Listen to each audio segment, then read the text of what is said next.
हाँ जी, बिस्मिल्लाहिर्रहमानिर्रहीम। तो स्टूडेंट, आज का जो हमारा टॉपिक है वो है सेमीकंडक्टर मटेरियल और उसमें इंट्रिंसिक और एक्सट्रिंसिक सेमीकंडक्टर मटेरियल्स। कल हमने देखा है कि जो मटेरियल्स हैं, सॉलिड्स हैं, उनमें तीन तरह की कैटेगरी हैं।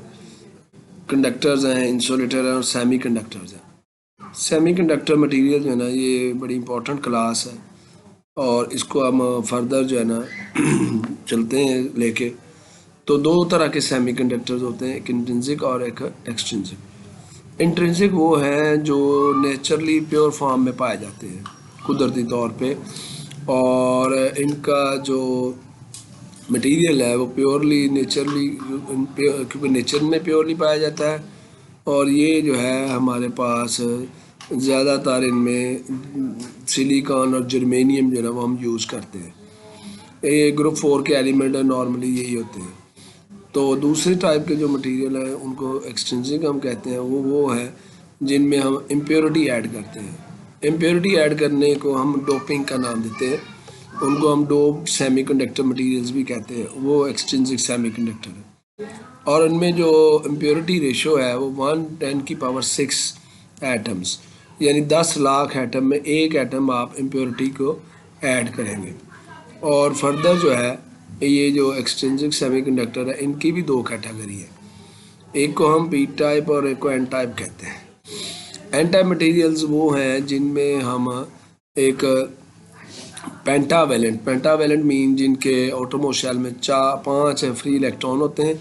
अगर हम पेंटावेलेंट एटम जो है सिलिकॉन या जर्मेनियम में उसको मिक्स करते हैं तो इससे हमें जो है वो फ्री इलेक्ट्रॉन्स मिलते हैं। जैसे कि हमारे पास फास्फोरस है, फास्फोरस के पास 5 फ्री इलेक्ट्रॉन्स। करता ये है कि ये 4 नेबरिंग सिलिकॉन एटम के साथ मिलके शेयरिंग के साथ 4 कोवलेंट बॉन्ड बना लेते हैं और 5वां जो इलेक्ट्रॉन है वो फ्री इलेक्ट्रॉन के तौर पर रह जाता है। ये इस तरह हमारे पास जो है ना वो 4 वैलेंस इलेक्ट्रॉन जो है ना कोवलेंट बॉन्ड में चले गए और एक इलेक्ट्रॉन जो है ना वो फ्री बच गया। ऐसे सेमीकंडक्टर को हम नाम देते हैं एन टाइप सेमीकंडक्टर्स। ठीक है, इसमें फास्फोरस एक पेंटावैलेंट एलिमेंट है और इसको हमने इस्तेमाल किया है, डोपिंग की इसकी सिलिकॉन में, जर्मेनियम में भी कर सकते हैं। और ये जो है इनको हम डोनर एटम भी कहते हैं। ठीक है, ये क्योंकि ये इलेक्ट्रॉन डोनेट करते हैं। इस तरह हमारे पास थर्मली जो है ये इलेक्ट्रॉन जो है ना कंडक्शन बैंड में चले जाते हैं। We have a large number of free electrons in the conduction band in case of N type semiconductors. दूसरी तरफ हमारे पास जो सेमीकंडक्टर है उनको हम कहते हैं P type materials. P type materials में हम एक ट्राई वैलेंट इम्प्योरिटी ऐड करते हैं। जो ट्राई वैलेंट जिनके आउटरमोस्ट शेल में 3 फ्री इलेक्ट्रॉन्स होंगे और जहाँ पर इलेक्ट्रॉन नहीं है उसको हम वैकेंसी ऑफ इलेक्ट्रॉन कहते हैं। उसको हम होल का नाम देते हैं। Hole mean deficiency of electron या वैकेंसी फॉर द इलेक्ट्रॉन।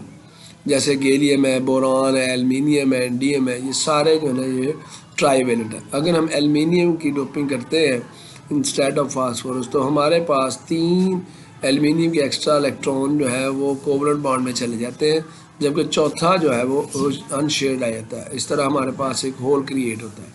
अब ये किसी भी नेबरिंग एटम में से, सिलिकॉन में से यहाँ से इलेक्ट्रॉन आएगा, लेकिन जहाँ पर इलेक्ट्रॉन आके इसको फिल करेगा ये तो एक स्टेबल कन्फिग्रेशन में चला जाएगा, लेकिन जहाँ से इलेक्ट्रॉन आया वहाँ पर एक होल क्रिएट हो जाता है। इस तरह हमारे पास बहुत ज़्यादा होल्स की तादाद बढ़ जाती है और उनको हम नाम देते हैं बी टाइप मटीरियल। इनको हम एक्सेप्टर इम्प्योरिटीज़ भी कहते हैं।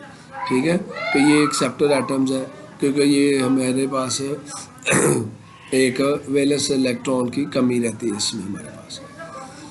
ये दो तरह के सेमीकंडक्टर्स। अगर हम कंडक्शन देखें, electric conduction of electron and holes in the semiconductor, कि सेमीकंडक्टर में इलेक्ट्रॉन और होल किस तरह जो है वो मूव करते हैं, तो इसके लिए हमें एक एग्जांपल लेनी पड़ेगी। हम ऐसा करते हैं कि कोई भी जर्मेनियम या सिलिकॉन का क्रिस्टल लेके, लाइक दिस वन, ये आपको शो किया गया है।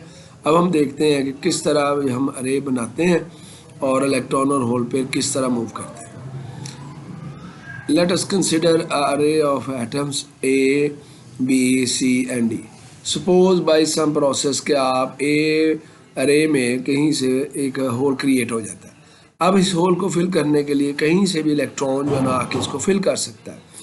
अब जहाँ से इलेक्ट्रॉन आएगा वहाँ पर होल क्रिएट हो जाएगा। से हम सीक्वेंस लेते हैं कि बी अरे में से एक इलेक्ट्रॉन जंप करके ए वाली अरे को फिल कर देता है। तो अगले स्टेप में आप देखेंगे कि ए वाला तो फिल हो गया, लेकिन जहाँ से इलेक्ट्रॉन गया था वहाँ पर होल क्रिएट हो गया।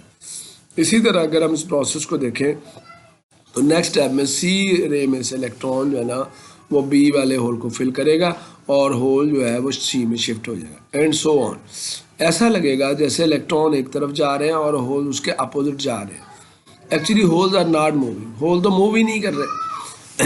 एक्चुअली इलेक्ट्रॉन जा रहे हैं। इलेक्ट्रॉन की शिफ्टिंग जो है ना अगर आप देख रहे हैं अपवर्ड है तो लगेगा कि ये होल जो है ना वो डाउनवर्ड मूव कर रहे हैं। It seems they are moving in opposite direction, लेकिन याद रहे कि होल्स मूव नहीं करते, होल्स कैन नॉट मूव। अब हमारे पास जो है अगर हम करंट देंगे सेमीकंडक्टर में तो उसमें सेमीकंडक्टर में करंट जो है वो इलेक्ट्रॉन और होल दोनों की वजह से होगा। होल जो है they will move towards the negative terminal of the battery and electron will move towards the positive terminal of the battery. तो इसमें अगर हमने करंट देना है तो हम current due to flow of electrons and due to flow of hole जो है ना दोनों को हम लेंगे जब हम इसके साथ बैटरी कनेक्ट करें। तो ये कंडक्शन सेमीकंडक्टर में इलेक्ट्रॉन और होल पे दे will move in opposite direction. ये इसमें पॉइंट याद रखने की। इसके बाद हमारे पास एक शॉर्ट क्वेश्चन आता है जो अक्सर पेपर में, what do you know about super conductor, what briefly discuss about super conductors. तो सुपर कंडक्टर्स क्या है? सुपर कंडक्टर्स क्या है कि ये ऐसे मटेरियल हैं जिनकी रेजिस्टिविटी एक टेम्परेचर पे जाके प्रैक्टिकली ज़ीरो हो जाती है, और वो टेम्परेचर जहाँ पर इनकी रेजिस्टिविटी ज़ीरो हो जाती है उसको हम कहते हैं क्रिटिकल टेम्परेचर। जैसा कि हम जानते हैं कि कंडक्टर्स जो हैं उनमें टेम्परेचर बढ़ाने से रेजिस्टेंस जो है ना वो बढ़ती है, लेकिन अगर हम उसका कन्वर्स सोचें कि टेम्परेचर कम करेंगे तो रेजिस्टेंस जो है ना वो कम भी होगी। तो एक ऐसा टेम्परेचर जहाँ पर प्रैक्टिकली जाके मटेरियल कोई रेजिस्टेंस नहीं देता चार्जेस को फ्लो में, उनको हम सुपर कंडक्टर्स का नाम देते हैं। और इस तरह हमारे पास जो एनर्जी डिसिपेशन है वो ज़ीरो हो जाएगी, पावर डिसिपेशन नहीं होगी, और ये हमारे लिए बहुत बड़ी अचीवमेंट होगी। पहला जो सुपर कंडक्टर था 1911 में, ये ओम्स ने डिस्कवर किया था, एक्सीडेंटल डिस्कवरी थी इसकी, कि वो मरकरी के ऊपर एक्सपेरिमेंट कर रहे थे और अचानक उन्होंने देखा कि 4.2 केल्विन -263 डिग्री सेंटीग्रेड के करीब, -269 के करीब जाके उसकी रेजिस्टेंस प्रैक्टिकली ज़ीरो हो गई। फिर और मटेरियल की दौड़ लगी। एल्युमिनियम का क्रिटिकल टेम्परेचर 1.18 केल्विन, टिन है उसका टेम्परेचर क्रिटिकल टेम्परेचर 3.72 केल्विन, और लेड जो है ना 7.2 केल्विन। ये मटेरियल जहाँ पर जाके सुपर कंडक्टर बन जाते हैं, लेकिन ये टेम्परेचर इतने लो हैं कि इनको हम लैब के अलावा अचीव नहीं कर सकते, प्रैक्टिकल पर्पज़ के लिए यूज़ नहीं होते। इसके बाद 1986 के बाद एक नए मटेरियल्स की दौड़ लगी, जैसे सिरेमिक्स मटेरियल डिस्कवर किए गए। सुपर कंडक्टर्स ऐसे हम बनाना चाहते थे, डिस्कवर करना चाहते थे जो ज़्यादा से ज़्यादा टेम्परेचर पे इस्तेमाल के काबिल हो, और हमारे पास जो सिरेमिक्स में 125 केल्विन तक जो है ना वो सुपर कंडक्टर्स देखे गए। और कोई भी सुपर कंडक्टर जिसका टेम्परेचर 77 केल्विन से अबव हो, उनके हम लाइक लिक्विड नाइट्रोजन है, उनको हम हाई टेम्परेचर सुपर कंडक्टर्स का नाम देते हैं। हाई टेम्परेचर सुपर कंडक्टर्स क्या है? जिनका टेम्परेचर अबव 77 केल्विन पे हो। फिर बाद में अभी जो रिसेंट रिसर्च चल रही है उसमें ये हुआ कि मुख्तलिफ मटीरियल्स के अलाय बनाए गए और मुख्तलिफ मटीरियल्स को देखा गया कि उनके अंदर सुपर कंडक्टिविटी किस तरह अचीव होती।